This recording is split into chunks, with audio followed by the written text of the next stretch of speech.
Welcome friends, Ramdhani classes में आपका स्वागत है। तो आज गंगा के बारे में पढ़ें। गंगा जो है गंगोत्री से निकली है। गंगोत्री से जब गंगा निकलती है तो गंगा गंगा के नाम से नहीं निकलती है, जानवी के नाम से निकलती है।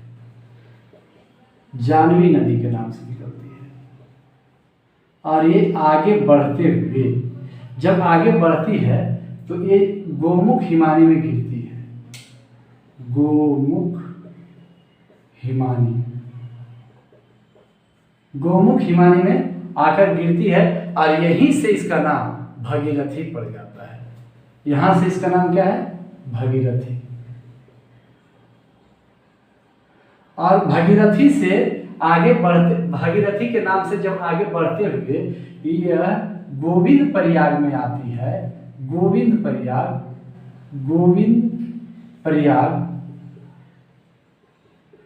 तो गोविंद प्रयाग में एक भागीरथी तो निकलवे की, इधर से एक और नदी आती है, इसको कहता है भिलांगना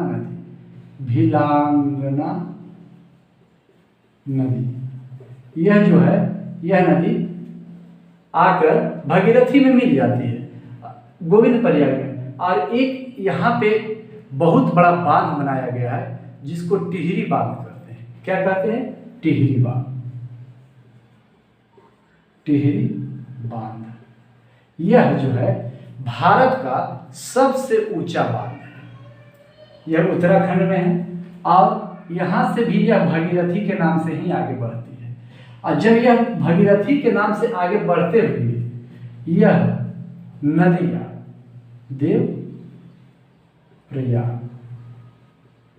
देवप्रयाग के पास जब पहुंचती है तो यहाँ पर एक और नदी आकर मिलती है, उसकी नाम है अलकनंदा।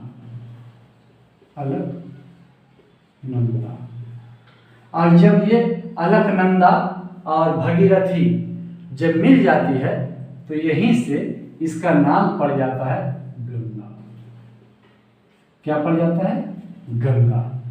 देवप्रयाग से आगे बढ़ते हुए गंगा के नाम से नदी जब यह इलाहाबाद के पास आती है,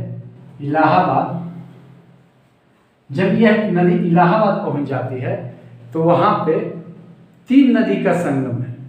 कौन? सरस्वती, जमुना और गंगा। इलाहाबाद प्रयागराज के पास, इसी का नाम बदल गया है प्रयागराज के पास जब गंगा आती है तो इधर से एक और नदी निकलती है। कौन? यमुना नदी।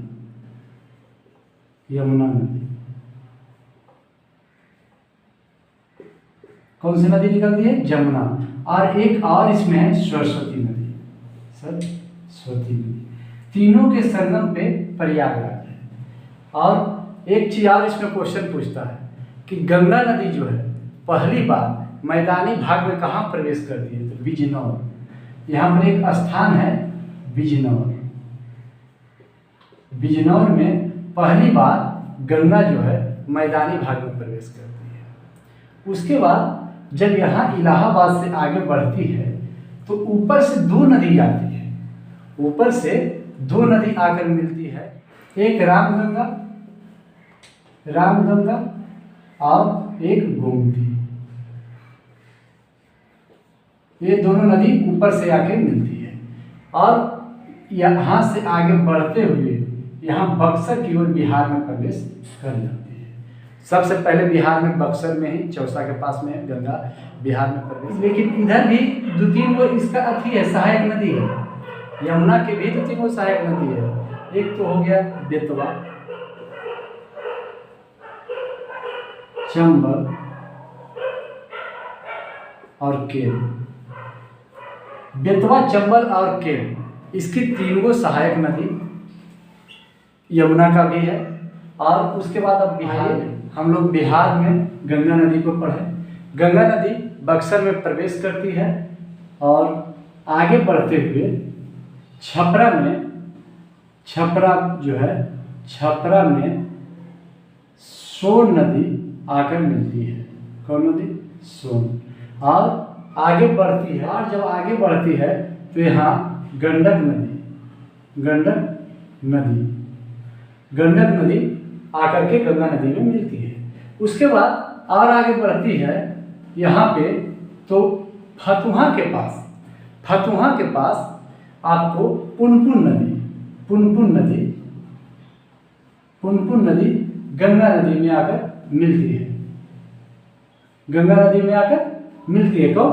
पुनपुन। और फिर जब आगे बढ़ते जाती है तो सुल्तानगंज के पास गंगा जो है उत्तरायण हो जाती है, सुल्तानगंज के पास।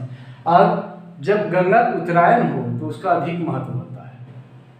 जब गंगा उत्तरायण होती है तो उसका अधिक महत्व होता है। इसीलिए सुल्तानगंज का जो जल होता है वह भोले शंकर के लिए, बाबा भोले के लिए अधिक मान्य होता है। इसीलिए सभी लोग सुल्तानगंज ही जाकर के जल उठाते हैं।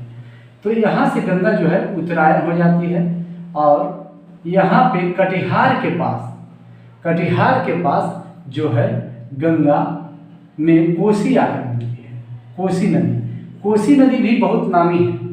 कोसी नदी अपना मार्ग बदलने में एकदम आगे है, ये इसीलिए खतरनाक नदी भी मानी जाती है। और उसके बाद जब आगे बढ़ती है, आगे बढ़ते हुए झारखंड में प्रवेश कर जाती है।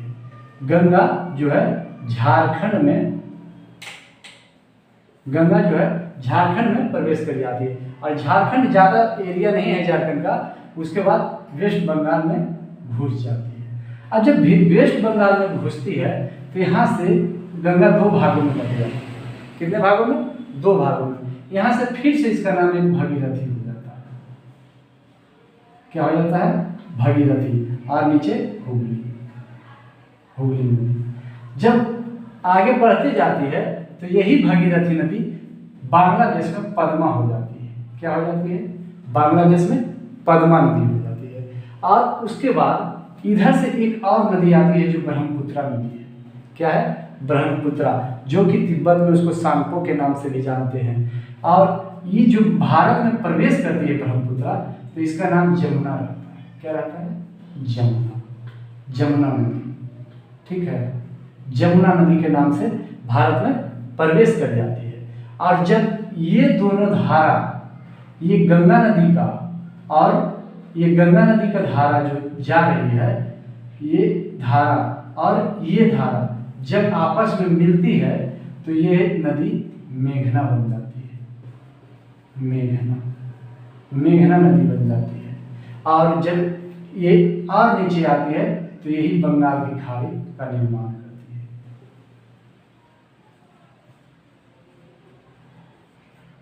है। एक चीज आप बता दें कि जब गंडक नदी गंगा में मिलती है तो इसका भी एक महत्व है। इसका भी एक महत्व, यहाँ पे एक हरिहर नाथ की मूर्ति के लिए भी विख्यात है, जो सोनपुर का मेला लगता है, जो पशुओं का सबसे बड़ा मेला है। हरिहर नाथ की।